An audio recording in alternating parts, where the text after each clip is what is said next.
Приветствую вас, дорогие друзья! Вы на канале Realistic PES. Наконец-то Konami рассказали о контенте в eFootball после обновления до версии 2.2.0 и после наступления в игре второго сезона. Сделали они это, конечно, правда, за несколько дней до этого самого сезона, но не суть важно. На официальном сайте появилась вся необходимая информация для игроков, а в частности касаемо ивентов в офлайне и онлайне, касаемо карточек, которые рождаются после обновления, а также матч-пассе, который мы ожидаем еще с предыдущей весны. Обо всем этом и не только предлагаю поговорить в рамках сегодняшнего ролика. Не забывайте поддерживать это видео своими лайками, друзья, в комментариях делитесь своим мнением по поводу всего услышанного. Ну и если вы здесь впервые, то обязательно подписывайтесь и прожимайте колокольчик для уведомлений.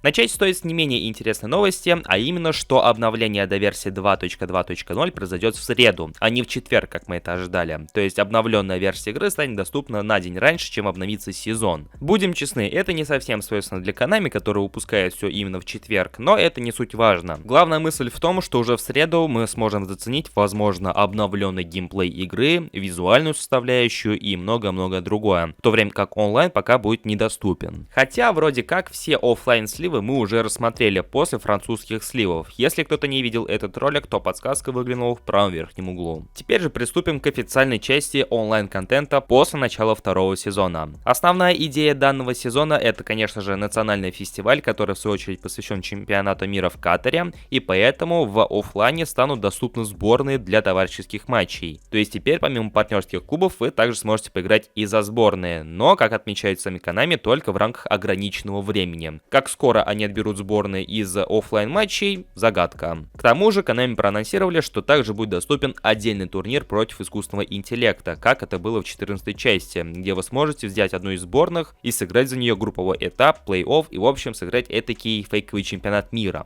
Также Konami добавляет, что в рамках Dream Team станут доступны тематические ивенты, в рамках которых игрокам будет необходимо собрать ту или иную сборную, с учетом ограничения по силе состава. Условно говоря, вам будет необходимо собрать какую-нибудь сборную Аргентины, чтобы ее совокупная сила не превышала вот такое вот количество единиц. То есть самая обычная практика на каких-нибудь любительских турнирах, которые сейчас проводят в eFootball, то есть за счет лобби-матчей. Тут по сути та же самая схема. Новый сезон, новые карточки. Соответственно, чемпионат мира и добавление соответствующих национальных карточек. После старта нового сезона в игре появится 3 типа новых карточек. Но если быть точным, то 2. Первый из них мы уже наблюдали в игре, а именно национальная селекция. Наподобие клубной селекции, только со сборными. Она уже засветилась в eFootball. Второй тип — это национальные команды недели, то есть выбор лучших из лучших по итогам туров. Ну и третий тип — это так называемый Big Time, то есть опять же Iconic Moments, о чем мы говорили в одном из предыдущих видео. То есть берется конкретный игрок и берется один из лучших его матчей за национальную сборную. И именно эта версия футболиста и будет представлена в игре. Отличительной особенностью данных карточек будет то, что у них будет обновленная моделька, которая будет соответствовать тогдашнему внешнему виду. То есть, например, карточка Неймара 2014 года будет отсылать нас к Неймару 2014 года, то есть фейс будет один в один, как он был тогда. То же самое с Марадонной, Месси и другими игроками, которые ожидаются в рамках подобной серии. Более того, для большей аутентичности комментаторы по ходу матча будут вслух упоминать о событиях тех матчей и в лишний раз их вспоминать, чтобы, так сказать, усилить эффект от этих карточек. Ну и как вишенка на торте от донатных карточек, это тематическое празднование, которое опять же будет отсылать к празднованию из этих матчей. То есть полная аутентичность, как это было тогда, возвращается в игру. Стоит отметить, что эти карточки, а именно Big Time, будут доступны в рамках премиум паков, которые будут посвящены тем или иным сборным. То есть будет 2 отдельных вида паков. Это национальная селекция с какими-то другими сборными и отдельные премиум паки с другими сборными, которые можно приобрести только за голду. И помимо обычных премиум игроков будут и эти игроки из серии Big Time. И наконец-то, впервые за долгое время с момента упоминания о такой функции в игре, что она вообще ожидается в ней, Konami заговорили про Match Pass. Если кто не знает, Match Pass — это аналог Battle Pass, который распространен в экшен-играх, во free-to-play играх, если быть точным. То есть вы выполняете какие-то условные задания и получаете за них соответствующую награду.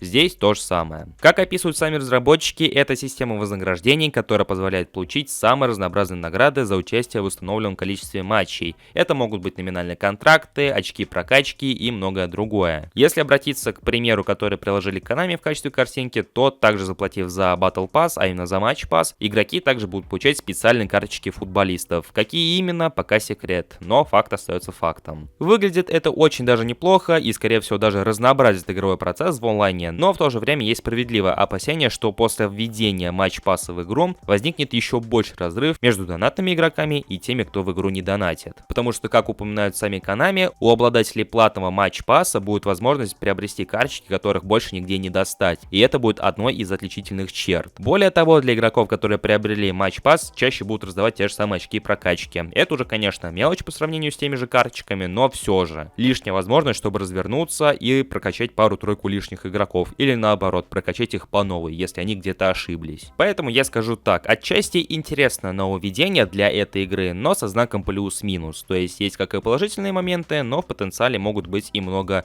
минусов. Как оно будет на самом деле, узнаем уже в ближайшее время. И на этом вся информация касаемо онлайн-контента во втором сезоне подходит к концу. Опять же, сделаю акцент на то, что это была информация касаемо онлайн-контента. Касаемо офлайн-контента информации пока что нет. Поэтому вопросы, а будет ли кооп, ранее заявленные инсайдерами кубки и лиги в рамках офлайна, об этом информации еще нет, ну и в лишний раз панику разводить тоже не стоит. Ждем дальнейшей информации от Konami. Ну а на этом у меня все. Я всех приглашаю в комментарии под этим видео, делитесь своим мнением касаемо услышанного, как вам подобный контент, ожидаете ли еще чего-то, или же для вас это предел мечтаний, грубо говоря. Ну и самое главное, не забывайте поддерживать это видео своими лайками, друзья, поскольку это не менее важно. Подписывайтесь на наши соцсети, ссылки в описании и в закрепленном комментарии, но и про этот канал с колокольчиком тоже не забывайте. Всем спасибо за просмотр, всем удачи и услышимся уже очень и очень скоро. Всем пока.